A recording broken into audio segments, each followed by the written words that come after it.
pleasure to meet y'all at last, and welcome back to films I should have talked about years ago.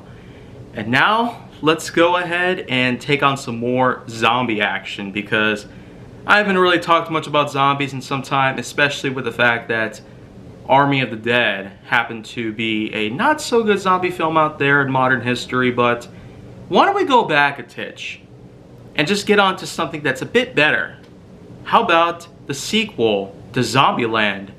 Zombieland Double Tap, released on October 2019 as the sequel, a straight up sequel that took about 10 years to make, 10 years to direct, 10 years to produce, 10 years to cast, 10 years to do anything at all.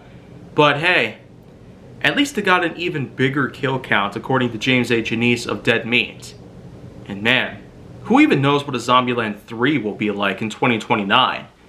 Well anyways, this was only a couple of years ago.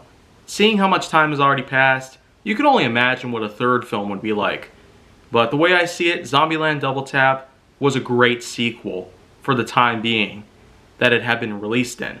It may have taken a total of 10 full years to make, but man, there's a lot of things in there that'll hopefully make up for all of it. It basically shows a straight up continuation following the adventures of Woody Harrelson, Jesse Eisenberg, Abigail Breslin, and Emma Stone as their full main characters. Tallahassee, Columbus, Little Rock, and Wichita. But it does go to show that the concept of utilizing characters' names based off of certain cities or landmarks in the United States can actually go a little bit more broader. Especially when you take a look at Luke Wilson and Thomas Middleditch, whom are both brought into the sequel only to eventually be killed. And not to mention, several other actors also come along, but of course, the plot line about this film is a bit more crazier than what the first one had. The first one did have quite a big, high-paced sort of action feel to it, a unique styling with a slow-mo title sequence, survival rules, which are probably one of the biggest trademark tropes in zombie film history, and who could forget the famous cameo of actor Bill Murray, along with a lot of showcasings of what a possible Ghostbusters 3 film would have been like. If there were actually a Ghostbusters 3 film, then it quite possibly would have had something to do with Bill Murray's cameo in the Zombieland film. Or maybe some other type of thing would take place, because there wouldn't yet be one like that. Anyways though, the sequel does have a lot more to do with a lot of things these days. It basically gives us some bigger, broader expansions to what the zombie survival rules are pretty much like. It basically takes double tap and then turns it into triple tap, quadruple tap, quintuple tap, sextuple tap, septuple tap, octuple tap, and so on. I mean, the way that it actually goes more farther than it already has been in the sequel really does show quite a lot of talent in the actors and the capabilities that sequels can potentially do to expand the story and the lore behind it. Zombieland Double Tap really did have a lot of things going for it.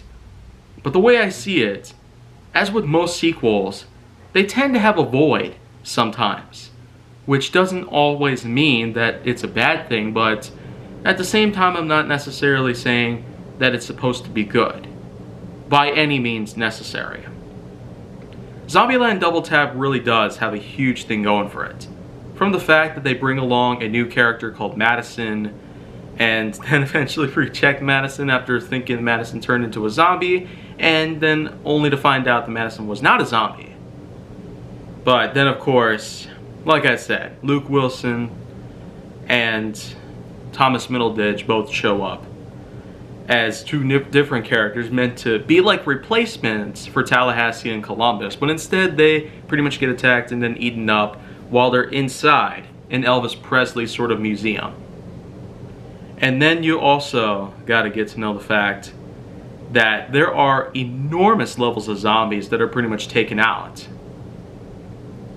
So, it's like I said, the kill count has already registered Zombieland Double Tap as being a way bigger body count compared to the first film.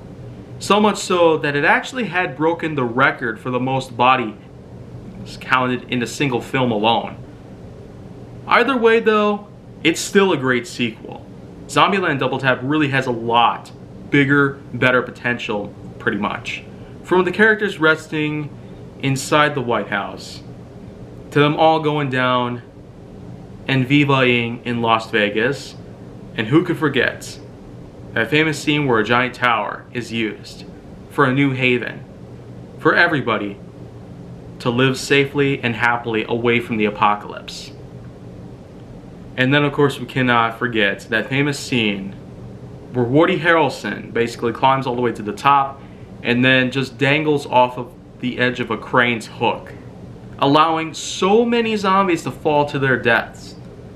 And that was the main reason why the kill count had to register a huge body count, because of that, for that one scene alone, pretty much. And also, probably the biggest thing about it was a monster truck.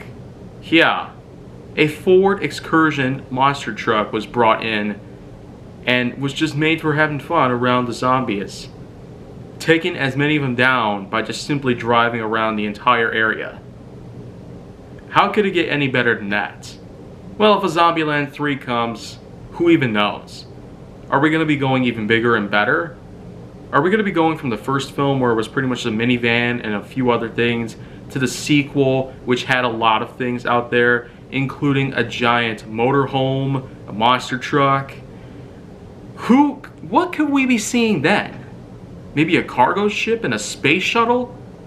Well, I guess that's pretty fun to know the kind of contributions that are set into play, but, well, I will say this film does deserve a good scoring, because again, as a sequel, it probably won't be as good, but it still is incredibly well made. But again, the significance of it is not necessarily as broad or as fulfilling as the first one. So in total, let's go ahead and give it an 8.0 out of 10. Not really gonna go as far to call it the best that I've seen, but yet it is still better than a load of zombie films that we've been getting in recent years. So it is what it is. Well, anyways though, that's pretty much all I got to talk about for today on that part. But if you want to see more, go down to my channel, then make sure that you like, subscribe, comment, follow me on social media, and stay on the Hollywood side.